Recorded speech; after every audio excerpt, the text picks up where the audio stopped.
মন্ত্রী মাননীয় সদস্য তারানা হালিম, মহিলা আসন 18। সম্পূরক প্রশ্ন করুন। ধন্যবাদ মাননীয় স্পিকার। মাননীয় মন্ত্রী মহোদয় সমীপে আমার প্রশ্ন যে 1977 সালে মেজর জেনারেল জিয়াউর রহমান তিনি রাতের অন্ধকারে কারফিউ দিয়ে কারাগারের মধ্যে তিনি আর্মি, নেভি এবং এয়ারফোর্সের কর্মকর্তাদের মধ্যে হত্যাযজ্ঞ চালিয়েছিলেন। 1 মিনিটে রায় দেওয়া হতো, তাদের কোনো আত্মপক্ষ সমর্থনের সুযোগ ছিল না।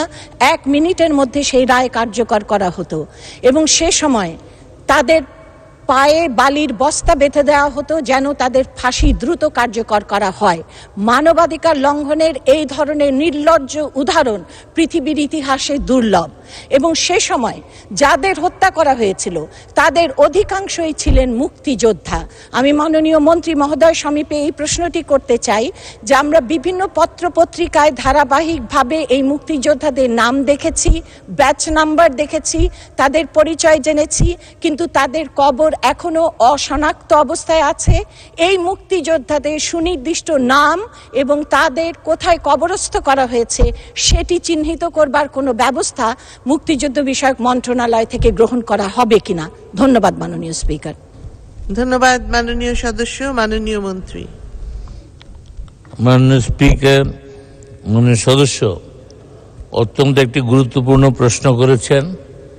এই দেশে বিচারবিহীন যত হত্যাকাণ্ড তার শুরুই করেছিলেন জিয়াউর রহমান এবং তিনি প্রথম সামরিক শাসক হিসাবে তথাকথিত বিদ্রোহের নামে এই দেশের বীর মুক্তিযোদ্ধা যারা ছিলেন সেনাবাহিনীতে, বিমান বাহিনীতে বা বিশেষ করে নৌবাহিনীতে, তাদেরকে হত্যা করেছে বিনা বিচারে এবং এমন সবভাবে ট্রায়াল হয়েছে যে তাকে ফাঁসি দেওয়া হয়েছে, তার 3 মাস পরে হয়তো তথাকথিত রায় দেওয়া হয়েছে যে তার এই শাস্তি দেওয়া হলো।